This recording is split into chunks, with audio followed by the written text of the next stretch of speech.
संहारात्तु नखेन दैत्य नृपतेः तस्यापि रक्षो गुणात् भूयः क्रूरमतेः तथैव शरभस्यास्यस्य भङ्गात् हरेः कीर्तेश्चापि जगत्सु च रिपोरुन्मूलनात् मर्दनात् गोदायाः कुलनायको नरहरिः तच्छ्रीव्रते प्रस्तुतः. Good evening to all. In the line Polla Arakkanai Killik Kalaindanai, in the 13th song of Tirupavai, Andal refers to which incarnation of the Lord?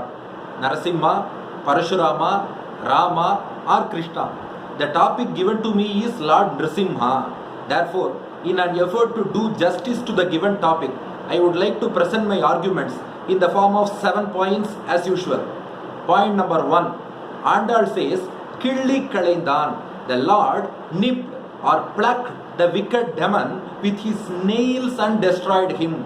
The term Killi Kalaindan, nipping with nails, suits Lord Narasimha alone. Parashurama had a weapon called Parashu or axe. Lord Rama always sported his divine bow Kodanda, and we call him Kodandapani. Krishna, he used his Sudarshana Chakra to destroy the demons. But it is Lord Narasimha alone who used his nails as weapons to kill the wicked demon Hiranyakashipu. Vikaswara Nakaswarukshata Hiranyavakshastali. Swami Vedanta Deshika says in Kamasikashtakam, the shining nails of Lord Narasimha tore apart the chest of Hiranyakashipu. So the lion Polla Arakkanai Killik Kalaindan clearly refers to Narasimha. Let us go to the words of other Alvars also. Poigai Alvar says, Iraniyanai Punniranda Vallugir. In Tamil, Ugir means nail. Poigai Alvar says, Iraniyanai Punniranda Vallugir. Bhudat Alvar says, Kolariyai Ontiralon Marvathu Ugir Vaitu. Peyalvar says, Arivuruvamagi Iraniyanadu Agam Teri Ugiral Kindan Sinam. Tirumalizai Piran says, Varathinil Sirathai Mikka Valaitru Matravan Urathinil Karathai Vaitu Ugir Talathai Undrinai. Nammalvar says, Agam says Narasingam Adagi Or Agam Vallugiral Pilandan. Tirumangai Alvar says, Angan Nyalamanja Angor Alariyai Avunan Ponga Agam Vallugiral Polda Punidan. Andal's father says, Ulandottu Iraniyan Onmarvu Agalam Pilanditta Kaigalal Sappani. Andal herself says in Nachiyar Tirumozhi, Vallugiral Iraniyanai Udal Yadandan. All these different verses sung by different Alvars unanimously say the same thing. Lord Narasimha nipped the wicked demon Hiranyakashipu with his nails. So our interpretation of the line Polla Arakkanai Killik Kalaindan as referring to Narasimha goes in line with the Sri Suktis of all these great Alvars and Acharyas. Narasimha Gayatri calls him Vajranaka, the Lord with Vajrayuda like nails. And Mantra Rajapada Stotram says, Nakagrai Shakali Chakre Yastam Viram Namamyaham. Madhvacharya wrote him exclusively in praise of Lord Narasimha's nails, which is called Narasimha Nakastuti. So Lord Narasimha is well renowned for his nails. Parashurama is identified with his axe, Rama with his bow, Krishna with his chakra, but it is Narasimha alone who is always identified with his glorious nails. Therefore, Killik Kalaidal, plucking or nipping the wicked demon with his nails and destroying him, suits Lord Narasimha alone better than any other incarnation. So, the other scholars are bound to show proof regarding the act of killidal or nipping in the other incarnations of the Lord. Point number 2. There are two groups of demons. One is Araka, the other one is Asura. Arakars are demonic beings with bloodlust and they eat human flesh. Asuras are the sons of Kashyapa and Diti Devi and they are the enemies of Devas. Now, Hiranyakashipu was an Asura. Ravana was an Araka. The line in this Tirupavai goes as Polla Arakkanai Killik Kalaindan. Since Hiranyakashipu is an Asura, doesn't the word Polla Arakkan denote Araka Ravana? The answer is, it need not necessarily denote Ravana alone. Why? Firstly, the terms Araka and Asura have been used interchangeably. There are many examples. Some Asuras have been referred to as Arakas and vice versa. For example, the name of the Araka who was slain by Shatrughna is Lavanasura. Though he has Asura as his surname, he is actually an Araka by birth. So the words Araka and Asura have been used interchangeably. Secondly, the word Araka is the Tamil equivalent of the Sanskrit word Rakshasa. Etymologically in Sanskrit, Rakshasa means a person with demonic tendency. Since Hiranyakashipu possessed loads and loads of demonic tendency and lots of Rajoguna, there is no problem in calling him a Rakshasa or Araka also. No doubt, he was as ferocious as any other Araka. A famous Tamil song goes like this: இன்னோர் உயிரை கொன்று புசிப்பது மிருகமடா, இன்னோர் உயிரை கொன்று ரசிப்பவன் அரக்கனடா, which means animals kill other creatures to eat them. Arakars kill other creatures and derive pleasure from such cruel act of killing. We can see such cruelty in the actions of Hiranyakashipu.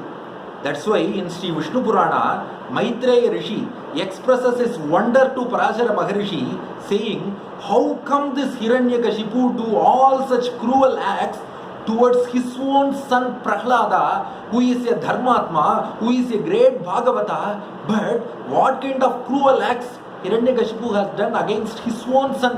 Kim nimittam asau shastraihi vikshipto ditijairmune kimartam cha abdi salile vikshipto dharma tatparaha akrantav parvataih kasmat dashtashaiva mahoragaihi digdantinam dantabhagaihi sachakasmat nipiditaha halahalam visham ghoram daityasudair mahatmanaha. So Hiranyakashipu had possessed such demonic tendency or Rakshasa swabhava to kill his own son. Hiranyakashipu proclaimed himself as God and asked everybody else to worship him and chant his names. Therefore, in the line Polla Arakkanai Killi Kalaindan, the term Arakkan etymologically refers to Hiranyakashipu, and therefore Polla Arakkanai Killi Kalaindan, the Lord who nipped that Araka with his nails, is none other than Lord Nrsimha. Point number 3. Andal says, Polla Arakkan. Please look at the adjective Polla. A very wicked demon. Among Shishupala, Dantavakra, Ravana, Kumbhakarna, Hiranyaksha, Hiranyakashipu, etc., the most wicked fellow is Hiranyakashipu, because Shishupala did apacharam towards Bhagavan. Ravana committed apacharam to Pirati. King Kartaviryaarjuna committed apacharam to Parashurama's father Jamadagni. But Hiranyakashipu committed apacharam towards the child Prahlada, who is one of the greatest Bhagavatas. So Hiranyakashipu had committed Bhagavata apacharam. So the adjective Polla suits Hiranyakashipu only perfectly. Thirumangai Alvar says, Palliyil Odi Vanda Tan Siruvan Vayil Orayira Namam Ulliyavagi Poda Angadanukku Ondrumor Puruppilanagi Pillayai Siri Vegundu. With such colossal anger, Hiranyakashipu tried to kill Prahlada in many ways and tortured him. In Tamil Sangam literature Paripadal, we have a song about this. புகைந்த நெஞ்சின் புலர்ந்த சாங்கின் பிருங்கலாதன் பல பல பிணிப்பட வலந்துழி மலர்ந்த நோய்க்கூர் கூம்பிய நடுக்கத்து அலர்ந்த புகழோன். So please remember, Shishupala's apacharam was towards Bhagavan, Ravana towards Pirati, Kartaviryaarjuna towards Jamadagni, but Hiranyakashipu committed the most cruel apacharam, Bhagavata apacharam. Since Bhagavata apacharam is the most sinful act of all, it would be apt to call Hiranyakashipu as Polla Arakkan, the most wicked among the lot. Brahmaputra nrite bhita menire vishwasamplavam, says Bhagavata Purana.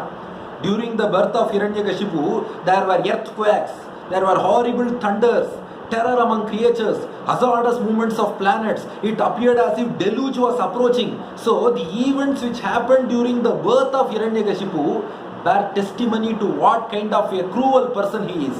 Therefore, Hiranyakashipu, who committed Bhagavata apacharam, is the most fierce, wicked, cruel Polla Arakkan. Killi Kalaindan of this Polla Arakkan is none other than Lord Narasimha. So, the other scholars have to check whether the other demons had performed more cruel acts than the Bhagavata apacharam committed by Hiranyakashipu. Point number 4. The preceding line of the same verse of Tirupavai, that is, Pullinvai Kindan, also holds good for Lord Narasimha. Pullinvai Kindan literally means the Lord who tore open the mouth of the bird. Kuratalvan says in his Adimanushastavam, Hai Martya Simha Vapushastavatteja Somshe, Shambhur Bhavan Hi Sharabha Shalabo Babuve. When the Devas, in a bid to contain the anger of Lord Narasimha, created a bird called Sharabha and sent it against Narasimha, Narasimha tore the mouth of that bird and crushed it. So, Pullinvai Kindan can denote Narasimha slaying Sharabha also. Obviously, the succeeding line, Pollarakanai Killi Kalendan, also refers to the same Narasimha slaying Hiranyakashipu. Point number 5. The next line of the same Tirupavai song says, Kirtimai Padi Poi Pillegal Ellarum Pavai Kadampukar. All the children who had travelled by singing the fame and glories of the Lord have now reached Pavai Kadam. Here, Kirtimai Padi means singing the Kirti or fame of the Lord. The Lord who possesses such indomitable fame or Kirti all over the world is none other than Narasimha. Vishnu Sahasranama rightly calls Narasimha as Vishrutatma. The 209th name of Vishnu Sahasranama, it denotes Narasimha, Vishrutatma. Parashara Bhattar in his illustrious commentary says, Sa eva sarvada sarvatra sarvaihi vismayena shruta saimhapadana swabhavaha. It means the exploits of Lord Narasimha are heard with wonder by all at all times and at all places, and hence he is called Vishrutatma. So, Kirtimai Padipoi, singing fame or Kirti, also suits our Vishrutatma Lord Narasimha. Whenever we take a particular line for discussion or debate, we have to take the preceding as well as succeeding lines also, so that we can come to a proper conclusion based on the context. In this case, the preceding line Pullinvai Kindan and the succeeding line Kirtimai Padipoi also suit Lord Narasimha perfectly. So the other scholars have to just check the preceding and succeeding lines and see whether they suit their arguments. Point number 6. An argument may arise here. Killudal means nipping. Kalaidal means destroying. Since the siblings Hiranyakashipu Hiranyaksha, Ravana Kumbhakarna and Shishupala Dantavakra are all none other than Jaya and Vijaya from Vaikunta taking consecutive births. There is a possibility to argue that either Narasimha, Parashurama or Rama, they did the job of Killudal, nipping alone, and finally Krishna did the ultimate job of Kalaidal, destroying them. Such argument can arise, but such argument could be more of a poetic fancy than a logical point. No doubt, Narasimha destroyed the body of Hiranyakashipu. Hiranyakashipu's soul may take next birth as either Ravana or Shishupala, that is different. But Narasimha destroyed Hiranyakashipu, no doubt about that. So, both Killudal and Kalaidal, nipping with nail and destroying, hold good for the case of Narasimha slaying Hiranyakashipu. Point number 7, final point. Periyalvar, the father of Andal, sings in his Tirupallandu, Endai Tandai Tandai, Tandaidam Muthappan Elpadigal Todangi, Vandu Vazhi Atseyindrom, Tiruvona Tiruvilavil Andiyambodil Ariyuruvaagi Ariyai Adithavanai, Pandanai Theera Pallandu Pallaayirathaandendru Paadudume. Balakavi Sri Sundarajan IAS Swami has given a Sanskrit translation also for this verse of Tirupallandu. Mattata Tata Pitrikalata Etya Dasyam Vamshakramena Tanumas Shravanotsavosau Bhutva Pradosha Samaye Arimahan Hariryaha Tam Dritti Dosha Vigamaya Jayeti Vachmaha. Its meaning is starting from a great grandfather, grandfather, father, and right unto me. Periyalvar says, we have all been serving Lord Narasimha for over 7 generations. So this verse clearly shows that Lord Narasimha is the family deity or Kula Devata of Periyalvar, as well as her daughter Andal, and Andal rightly sings about her Kula Devata Lord Narasimha in the line Pollarakanai Killi Kalaindan. So I would like to summarize all these 7 points in the form of a shloka. I quoted this shloka in the beginning also. Samharatu nakhena daitya nripatehe tasyapi raksho gunat bhuyah kruramatehe tataiva sharabhasyasyasya bhangat harehe kirteshchapi jagatsu cha ripoho unmulanat mardanat godayah kulat nayako naraharihi तत् श्रीव्रते प्रस्तुतः. Thank you.